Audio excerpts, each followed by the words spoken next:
Josh Powell thought he had found the perfect submissive wife to build a family with, one where he would get everything he wanted while she worked for all of it.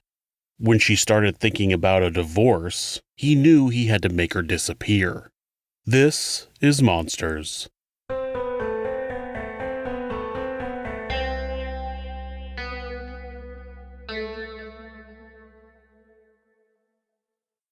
Josh Powell was born on January 20th, 1976, in Puyallup, Washington, to Stephen and Terica Powell. He had 4 siblings, Jennifer, John, Michael, and Alina. Steve and Terry's relationship was always turbulent due to Stephen's disliking for the Mormon religion. Steve had grown up in a Mormon household but left the church in the mid-'80s. He then became strongly anti-Mormon after that, which put a strain on his marriage and later his relationship with Josh and Susan. When she filed for divorce in 1992, Terry said that she worried about Steve's use of pornography and vulgar language in front of the children. Steve said that Terry's use of natural healing mixed with New Age mysticism and Mormon beliefs amounted to practicing witchcraft and devil worship. By the time the divorce was finalized in 1994, Terry said that Josh had killed his sister's gerbils and threatened her with a knife.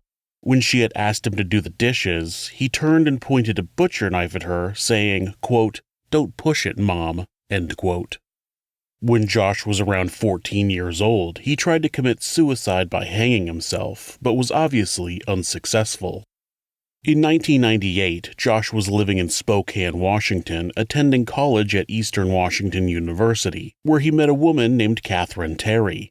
Catherine had recently moved to Spokane from Utah and met Josh at a local church event. After only dating for a few months, Josh convinced Catherine to move with him back to his hometown of Puyallup and live with his father. What this did was isolate Catherine from her family. Josh and Catherine eventually moved to an apartment in Seattle where Josh attended the University of Washington. Josh began restricting when Catherine could go out and where she could go. Josh controlled all of their money, even a student loan that Catherine had gotten in her name. He made her wear a ring and pretended that she was his wife at church events. He limited her communication with her family, and when she wanted to visit them, he had to come along. In March of 1999, Catherine took a trip to Utah to visit friends, and it turned out that Josh couldn't join her due to his school schedule. This gave her a much-needed break from Josh to get out from under his control. She ended up breaking up with him over the phone, and he played it cool, but he was angry over the breakup in private. In November, Catherine and her new boyfriend and future husband, Dennis Everett, met Josh in a parking lot in Seattle to pick up her belongings she had left at their apartment. Josh had written in his journal that he thought that Dennis was a jerk and that he seemed like a possessive freak. Well, that's rich coming from Josh. Susan Cox was born on October 16, 1981 in Alamogordo, New Mexico, to Charles and Judy Cox. The family had moved from New Mexico to Alaska before finally settling in Washington state. Susan's family was active in the Mormon Church, and when Susan was 19 years old, she was in a religion course with Josh. She met him when he invited people over to his apartment for a dinner party in November of 2000. Josh was living in Tacoma at the time. The two began dating and quickly decided to get married. They married in the Mormon temple in Portland, Oregon in April of 2001. People would later make a comparison of Susan to Catherine, both being young, faithful women who believed in the church's teachings of the importance of marriage and obeying your husband. Some say it seemed as if Josh was shopping when he met Susan. Susan had completed cosmetology school and Josh had a bachelor's degree in business. Josh had trouble maintaining a steady job and Susan made the majority of the money, which Josh controlled, of course. After the wedding, Josh and Susan lived with Josh's father, Steve, in Puyallup. Susan would be friendly to Steve when she was around him, but it seemed that he tried to show her more affection than a father-in-law should. Steve always had a video camera in his hand and made these video journals of everything that was happening. He seemed overly interested in getting Susan in front of the camera as much as possible.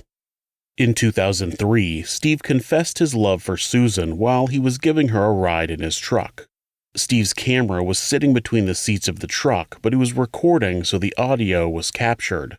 It's not great quality. I'm probably wrong, but I've really fallen in love with you.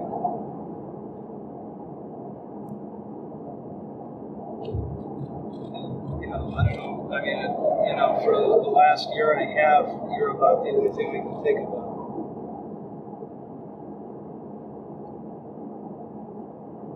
And I don't know where it began. It probably began when you were living with me and you come into my office and, let me feel your legs smooth, relaxed, whatever. And then it just went from one thing to another. And, that experience on the couch, your couch in Yakima 6 months ago was just, I know that, it was a massage, right? But just being with you for 2 hours and holding you. Susan has no words to respond to this proclamation. Steve had worked himself into a fantasy world where he believed that he and Susan were falling in love with each other. One day, Susan had gotten her legs waxed, and she showed him how smooth they were, and that instantly meant she wanted to have a sexual relationship with him. But there's more. Maybe I'm interpreting something that I shouldn't be interpreting. It just, for example, when we were sitting on the couch, it just felt like you were very, I was extremely aroused, and I think you were somewhat aroused, at least I thought. I don't know where you're going with this. And Susan, I'll tell you what I'm wearing. I'm married to your son, and they should just be the daughter-in-law. I know. Which puts me a step beneath your own children. Okay. And that's where I'm comfortable. Okay.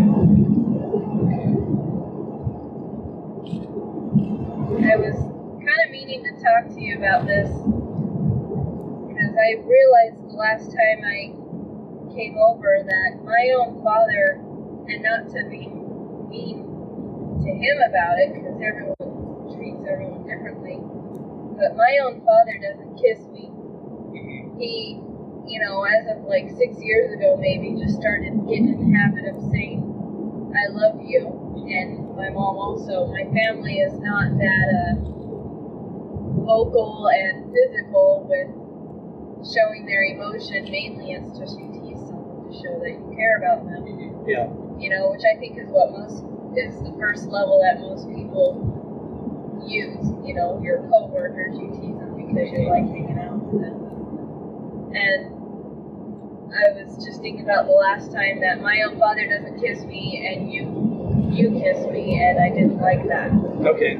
Susan finally let him know that she was his daughter-in-law, and that was the relationship level she was comfortable with. She went on to let him know that she was already uncomfortable with the level of affection he showed her. Well, this news destroyed Steve. When his videotapes were recovered later, it would reveal just how broken up he was. But it also revealed just how deep his obsession went. Susan told Josh about Steve's confession, but Steve was able to convince Josh that it was all Susan's fault that he had become smitten with her. Susan was just too sexual and flirty. Right. That situation prompted Josh and Susan to move to West Valley City, Utah, just outside of Salt Lake City. They purchased a house on Sarah Circle in the spring of 2004, and Susan began working for Wells Fargo Investments. Like before, she had the stable income, but Josh controlled all the money. They tried to settle down and start a family. Their first son, Charlie, was born on January 19, 2005. Susan said that Josh enjoyed showing off the baby to people, but in private he had no interest in taking care of Charlie. He wouldn't change diapers or feed him, which makes sense. Josh believed that the wife was supposed to do everything in the house and was just there to serve the man. Braden was born on January 2nd, 2007, and the Powell family was doing well by all outward appearances. They had a nice house, 2 beautiful sons, and a great relationship. The reality was, Josh and Susan were not getting along. Like Steve had done when he was younger, Josh was now refusing to go to church. Susan was also unhappy with his continual contact with his father, despite his profession of love for her and other sexual advances.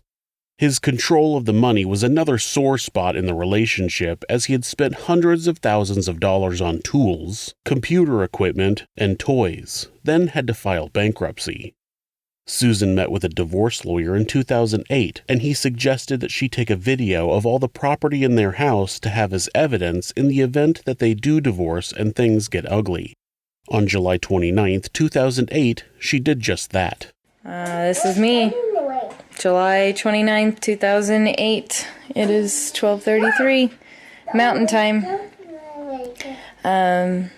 Covering all my bases, making sure that if something happens to me or my family or all of us, that our assets are documented. Hope everything works out and we're all happy and live happily ever after as much as that's possible. Unfortunately, we know now that that doesn't happen. This is Josh's computer, and there's some type of backup device and speakers. And here's the kind of pimping out stuff he's done to his computer. He built it himself. I think there's like 5 hard drives, something about doing raids. These are, I think this was like a couple of $1,000 of, like, it says graphic design templates by Stock Layouts or something like that. Here is a rigid saw. I don't know the differences. I think this is a chop saw. And there is a shop vac. This is all stuff bought in a year or less through Home Depot on my credit. Josh bought a lot of stuff and then he had to bankrupt it.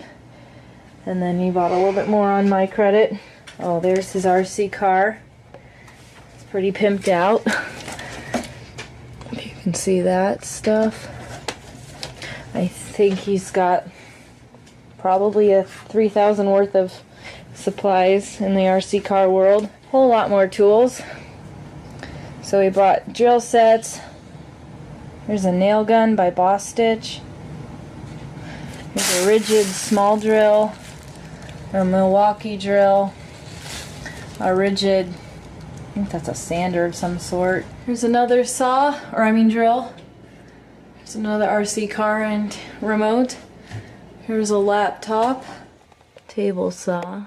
This is Josh's welding machine. Here is, I think it's a band saw.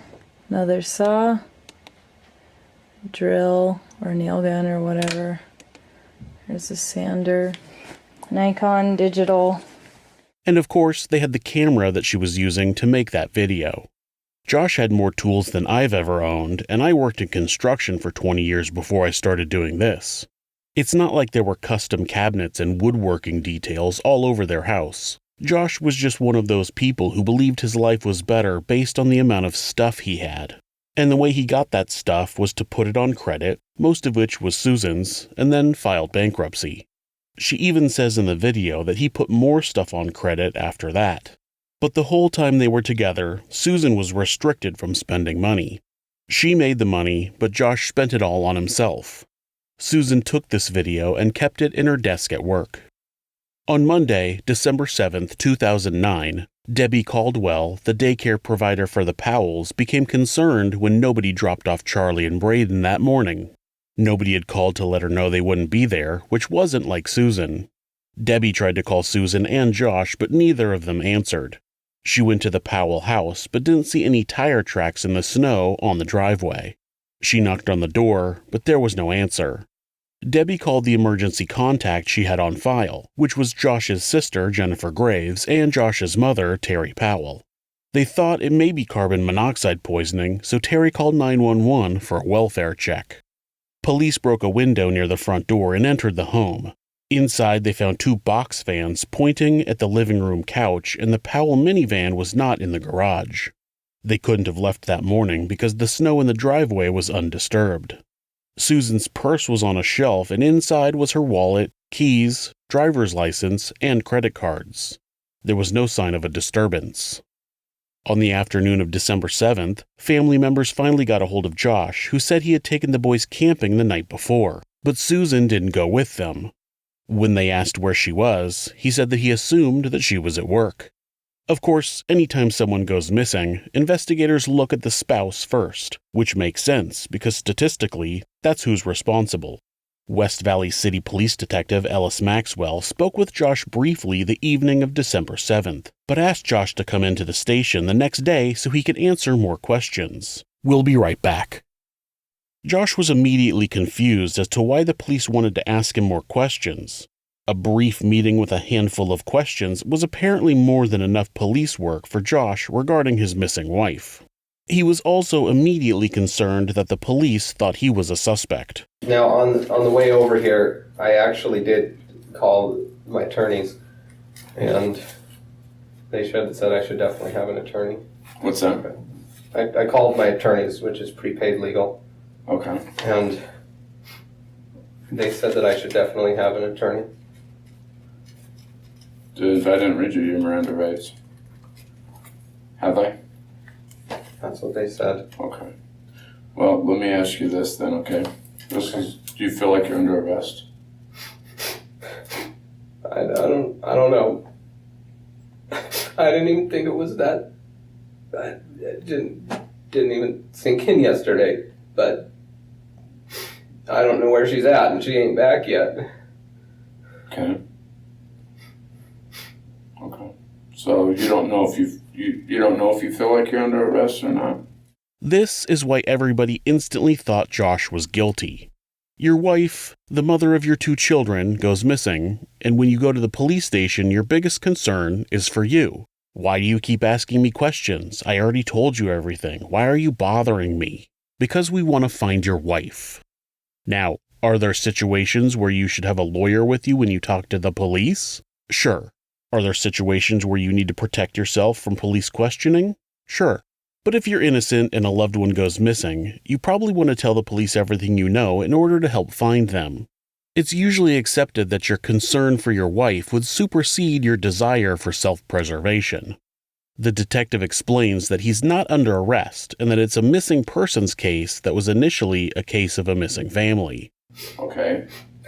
This report came from your mom, which is obviously very concerned, and that was started by the daycare provider. By the way, she has a key to my house. Okay. The daycare provider has a key, so I don't know why they had to break the window when she started it and she had a key. Okay. Well, that was not brought to our attention, obviously.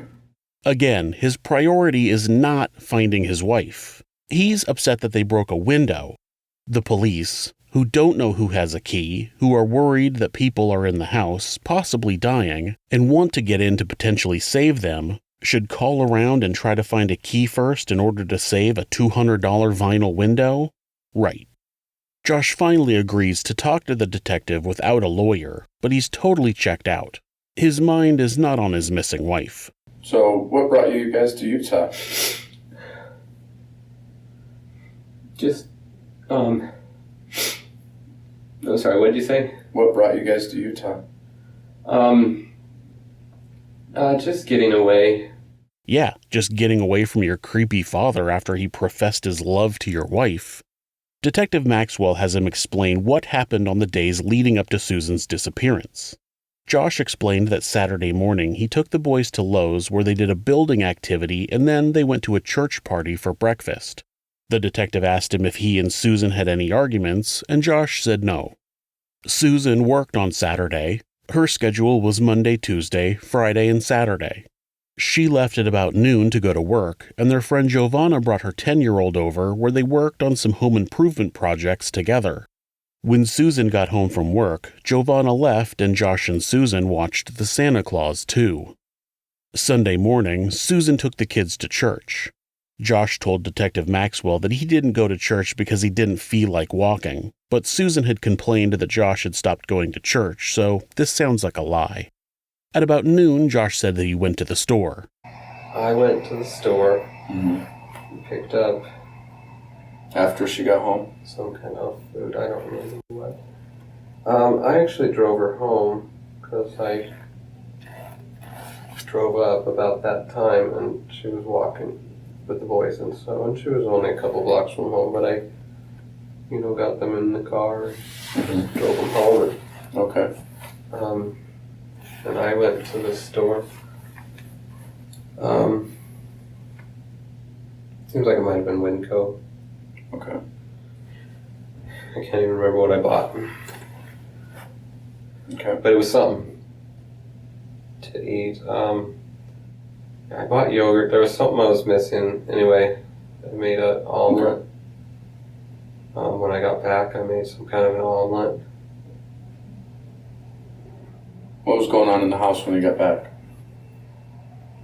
What was Susan and the boys doing? Just normal. I mean, the kids were playing, and she was just, I think she was watching TV. Okay. So I made an omelet and some kind of pancakes, and I put cream cheese in them. Damn it, man. This is the 24 hours around when your wife went missing. How can you not remember anything? He's just so lackadaisical about anything surrounding his wife's disappearance. Giovanna came back over on Sunday. Oh, and then she called Giovanna. Anyway, Giovanna came over. Mm-hmm. She had some pancakes too. I guess Susan was feeling tired when she got home from church, so at that time she decided to take a nap. Maybe 3 or 4. Okay. Probably 4. Then Giovanna hung out for a while. I was just trying to get the sleds and everything ready. And trying to make sure I got all their change of clothes. Didn't really have a plan in mind, so I was trying to prepare for everything, you know. I think she woke up around 6:30. The friend that spent time with both Josh and Susan that weekend was Giovanna Owings. Giovanna would regularly spend time at the Powell's house crocheting with Susan. On Sunday, December 6th, Giovanna came over and helped Susan organize yarn for her crochet projects. Giovanna would later do an interview where she said it was very strange that Josh was cooking. Like I said, Josh was a cooking is the wife's job kind of guy, and Giovanna said she never had seen him cook before. She also said that she had heard Josh call his dad to get a recipe for pancakes, and then he proceeded to make them one at a time. Not only was it odd for him to be cooking, but he was making one individual pancake at a time. Josh put pancakes on the table for the boys and brought plates of pancakes into the living room for Susan and Giovanna. Shortly after, Susan began not feeling well and laid down. Josh suggested it was time for Giovanna to leave because he was going to take the boys out sledding. According to Giovanna, he left at the same time as her. Josh told the detective that he left later and returned home at about 8:30 or 9 p.m. Then he said he used a rug doctor on the couch. Oh, she wanted the couch cleaned, so I did the rug doctor. We try to do something each week, you know. It's too hard if it's all wet at once, you know, and it dries slow. So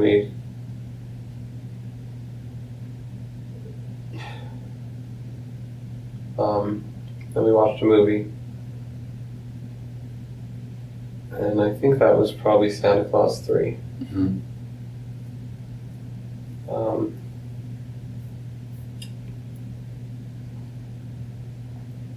And then we finish up the movie. I talked to her about taking the boys to do s'mores and try out the new generator, you know. Mm-hmm. And she went to bed. I finished packing and loaded them up. Apparently, Josh said that they regularly used the rug doctor on the couch because their sons get it dirty. This explains why the couch was cleaned and why there were box fans pointing at it when the police went into his house the following day. Then he told Susan that he was taking Charlie and Braden camping at about midnight in December. And somehow Susan has no problem with this. She doesn't remind Josh that he has work in the morning. She doesn't show any concern that it's freezing cold outside.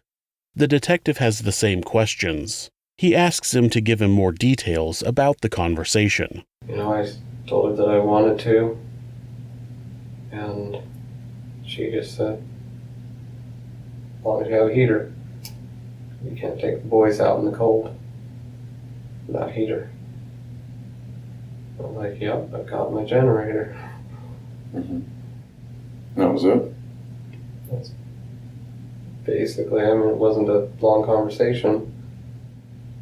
She didn't inquire as to when you'd be back, when you were going, where Well, you were going. I told her I'd be back, so I'll just come back tomorrow morning. Mm-hmm. And then with the snowfall, I got a little later in the morning than I was planning. Plus the boys were loving it, you know. We kept seeing deer and sheep, all these things that they just eat it up, you know. Right. Did you make arrangements? Did you guys talk about arrangements for her getting to work? I was thinking it was going to be Sunday, and I didn't even think about work.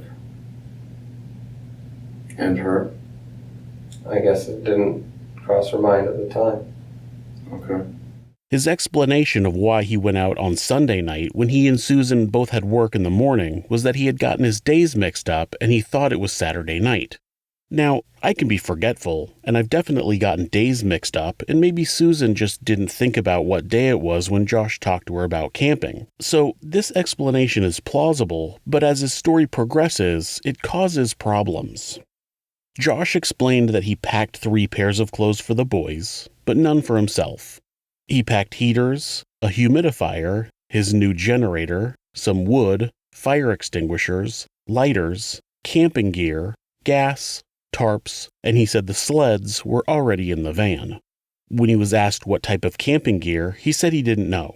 He explained that it was a box with s'mores sticks, extension cords, flashlights, and just a bunch of stuff that is useful for camping, but he only uses the stuff right on top and isn't sure about what else is in the box.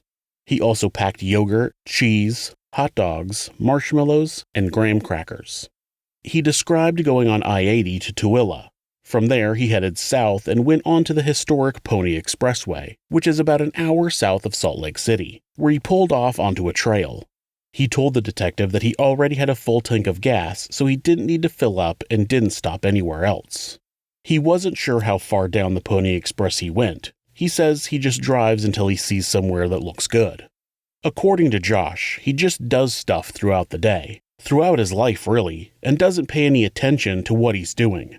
He doesn't pay attention to what he does during the day. He doesn't pay attention to what day of the week it is. He doesn't pay attention to where he's driving. He just drifts aimlessly through life, not remembering any details about what he's done. Well, I just stopped, set up the generator just on a tarp, and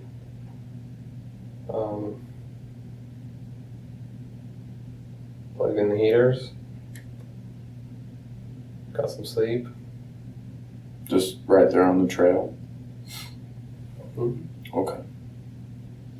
What do you keep mentioning these heaters? What kind of heaters?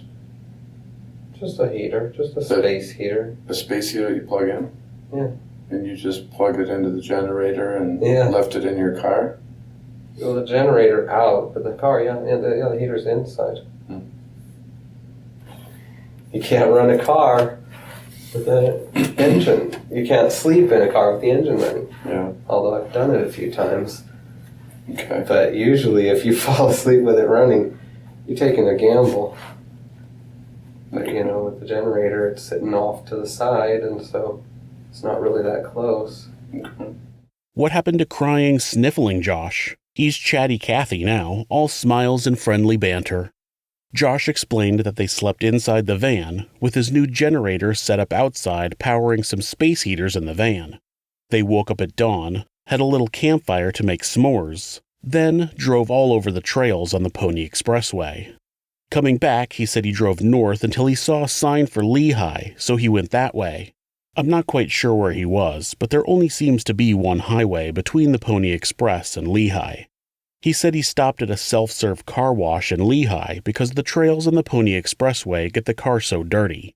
Of course, he doesn't remember the name of the car wash, what road it was on, how many bays it had, or anything around it, because he's Josh. He just doesn't pay attention to anything in life. After that, he stopped for lunch at McDonald's. After lunch, he tried to call Susan to let her know he was coming back. I actually tried to call Susan to see, just to let her know that I was back. I was coming back.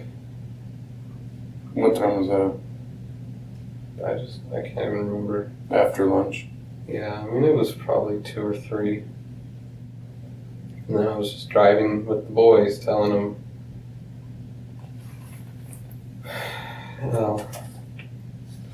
just trying to convince them that it's okay to go home. Mm-hmm. We don't need to pack it all into one day, Right. Sometime later, Giovanna called and told me that there was that people were worried about us, Mm-hmm. and that there was people at our house. What time did she call, do you think? I don't even remember. I'm sure it's on the bill. Okay. What did that conversation consist of? Just real short. She just said that there's a bunch of people worried about us. Mm-hmm. There's people at our house. She's like, "Where's Susan?" And I was like, "Well, she's at work." Mm-hmm. This is where Josh's story about getting the days mixed up starts to fall apart for me. He left at about midnight on what he said he believed was Saturday going into Sunday, but when he talks to Giovanna the following morning, he assumes Susan was at work. We'll be right back. By this time, police had found Susan's phone in the Powell's minivan. I want to ask you about the cell phone, okay? And we kind of chit-chatted about that last night, but I really never got a clear answer from you as to why you had I this. already told you that I was asking for a phone number. Okay. She said, "Go get it yourself." Okay. On the phone. All right. And then I just habitually put things in my pockets, And Right. once I realized it was there, I wasn't home, so Okay. Well, like I said, instinctively just put it in the tray, but I don't even think about it. When I'm camping or out there where I'm not going to need it, Right. I'll take out everything from my pockets just so it isn't going to fall Okay. and get lost. I want to talk to That you. includes wallets, Okay. All right. everything. Okay.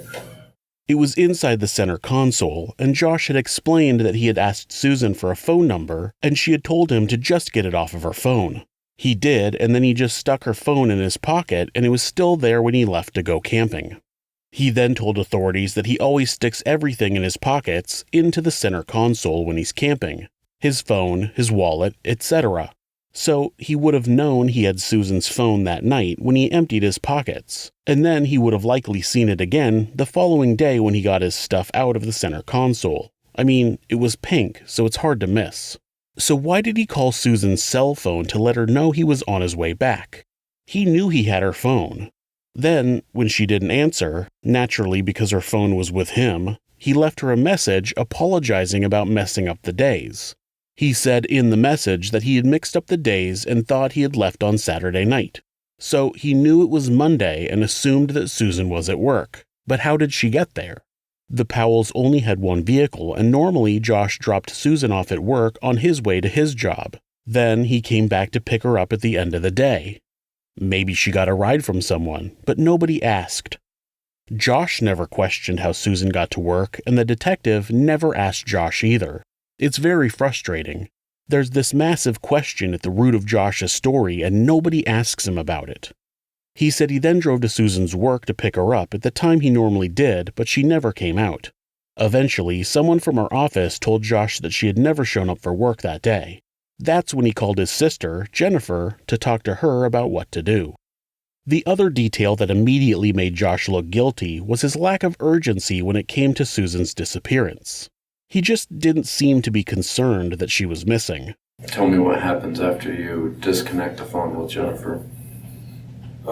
Just started heading home. Mm-hmm. Was trying to find some food for the boys. Mm-hmm. Trying to convince them to both eat the same, or be willing to eat the same thing. Mm-hmm. The 2-year-old He's trying to assert his independence, so he likes to be disagreeable. Mm-hmm. Right. And I mean, sometimes I indulge him, sometimes I don't. You know how it goes. Right. I finally bought some pizza. And then that's when you came to the house. And that's when you and I met, right? Yeah, and in fact, I don't know, was it you that called me? Yeah. Yeah. Okay. So what did you do after you found out that your wife had never shown up to work and she was actually missing? Oh, I drove around for an hour trying to decide what to get the kids for dinner. You know. Even in the interview with Detective Maxwell, he shows no urgency in finding Susan. Well, if you don't want to talk, Then what? then I guess you can leave. Okay. I mean, you could leave anytime anyways. Yeah. I mean, let me think about it for a couple days and... Your wife is missing, Josh. Yeah, but I've already... And you want to think about it for a couple of days? I've already answered everything. And I've told you I would answer everything. I don't understand why. The detective asked him if he's willing to talk to them more in detail, and he said he wanted a lawyer. Detective Maxwell is trying to get him to continue the interview now because, well, there's a missing person they need to find. Josh says he wants to think about it for a few days. His wife has been missing for less than 24 hours, and he wants to spend the next few days thinking about whether or not he wants to talk to the police. He's not interested in finding her. After buying pizza for his sons, Josh finally went home where police and family members were waiting to talk to him. He had a brief conversation with Detective Maxwell, which he apparently thought was more than enough assistance to help find his missing wife, and is shocked when they want to ask him more questions the following day. And here we are. The detective asks him who she hangs out with and where she frequents, but Josh can't come up with anywhere that the police should look for Susan besides the beauty supply store. Yeah, she's just been hanging out at the beauty supply store all morning instead of going to work. That seems reasonable. Detective Maxwell also asks if Susan has been depressed. How about suicide, depression? Was she ever suicidal or depressed? She was suicidal. She was? Yeah. When's that? Tell me everything I thought about that that. was over. Okay, tell me everything about that. She was just sad, I guess. I mean... What was she sad about? Well, I was always... I don't know. I mean, I do a lot, you know? But I don't always do everything that she wants. And, you know, for a while we were not affectionate, you know? Mm-hmm. I guess that was depressing. And I don't know if maybe she was upset about work or something, but I don't know at all. So, your wife said that she was suicidal, and you think it was because you weren't that affectionate, and maybe something at work. You really didn't talk about it, and you thought she magically got over it. Man, Josh, you seem like a grade-A shitty husband. No wonder you had to preface your thoughts on your wife being suicidal by proclaiming that you did a lot. The detective asks if he can go into more details about his conversation with his wife being suicidal. But I don't think she's ever been diagnosed with anything. And like I say, it's not really, never been really a huge problem, you know? It's never been a big problem. Why would you say that she's been suicidal in the past then? Well, I mean, she told me What did she tell you? basically what I told you, that she was just depressed, you know? Mainly about, I mean,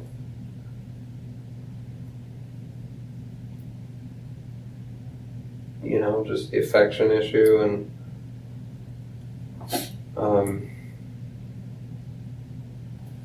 I think she mentioned a few things about work, but I don't remember what, you know. And some friends, but I don't remember any details on that. Or that she wasn't hanging out with friends enough or something. Yeah, my wife told me she was suicidal and she told me the reasons, but I don't remember. What, is a guy expected to pay attention when his wife tells him she's suicidal? I already do so much around here. Now I gotta listen to my wife's problems? Jesus. And Josh is shocked that everyone, and I mean everyone, the public, their friends, the police, even Josh's own sister, believes he's guilty. Man, I wonder why that is. Maybe it's because you don't seem to give a rat's ass about your wife. He also adds this little gem. But that's where I say her mother is crazy.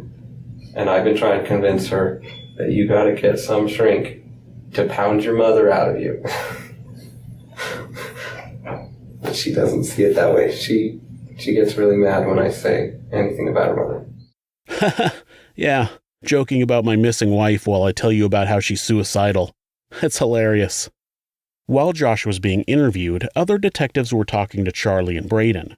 Braden was only 2 years old, so he didn't really talk, but Charlie told the police some information that didn't look good for Josh.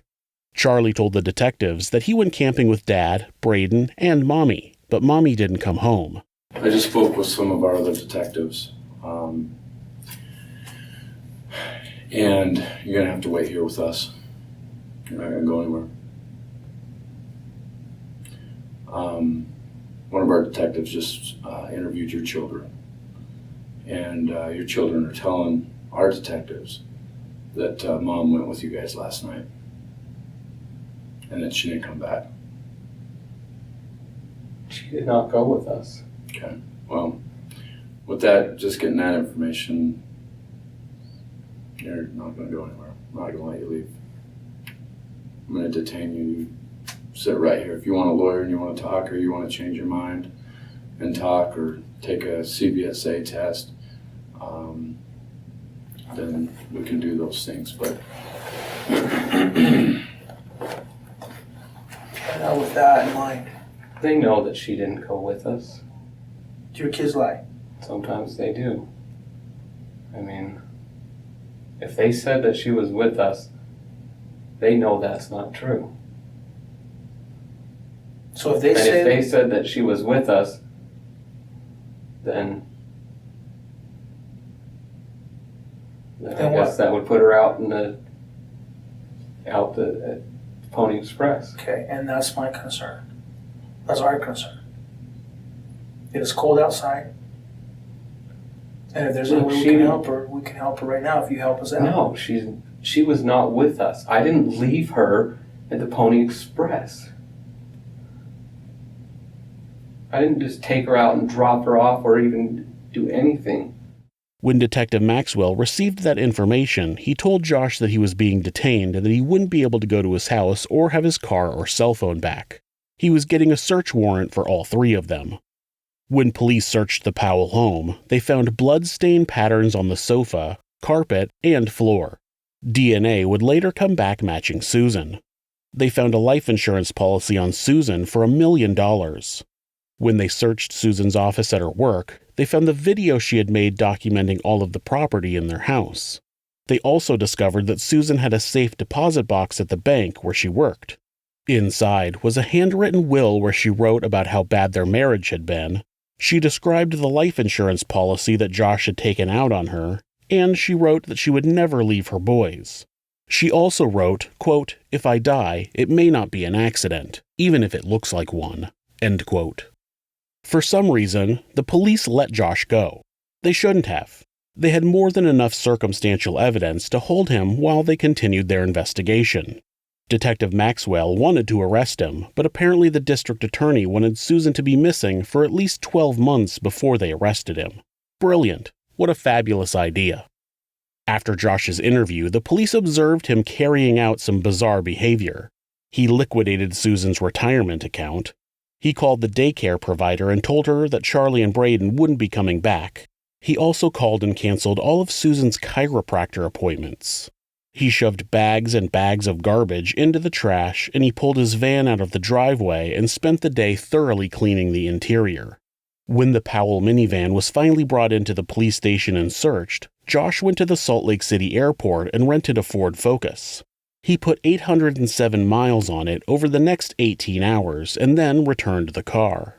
It's believed that Josh may have gone out and moved Susan's body, or that he even met a family member and had the body taken even further away. When Josh returned from his trip in the rental car, he picked up his van and continued moving on with his life.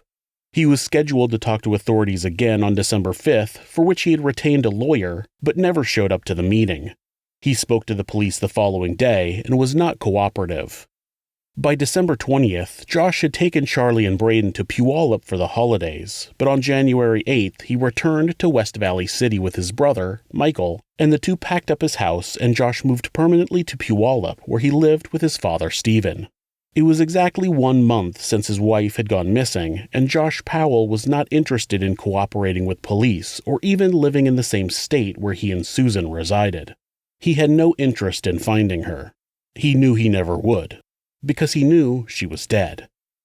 Even though the police should have been more willing to arrest Josh for being involved in his wife's disappearance, they just let him run away. They didn't stop their investigation, but they also didn't stop him. While police were still building a case against Josh Powell, Josh and his family were working on plans of their own. Grand plans that they believed would get the heat off of Josh. Part 2 of the Josh Powell case will be available this Thursday, so hit subscribe and follow the show so you don't miss out. If you're the victim of domestic abuse, please reach out to someone for help. Please talk to your local battered women's shelter or call the National Domestic Abuse Hotline at 1-800-799-SAFE. That's 1-800-799-7233. Or you can go to thehotline.org to chat with someone online. The great thing about this website is that, at any time, hitting the escape key twice will take you to a Google search page. That way, if your abuser is nearby, you won't get caught looking for help.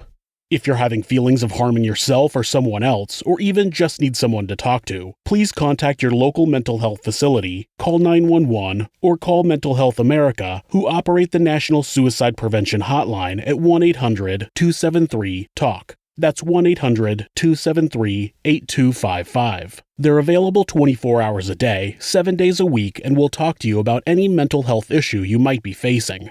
Thanks so much for watching this video. You can help us out by hitting the like button or leaving us a comment. You can also subscribe to the show to ensure you don't miss an episode. If you'd like to support the show, you can do that by checking out our merchandise at Teespring. You can also discuss the channel and the episodes on our subreddit, r/thisismonsters. You can find more ways to support our show and how to find us on social media by visiting thisismonsters.com. Thanks again, and be safe.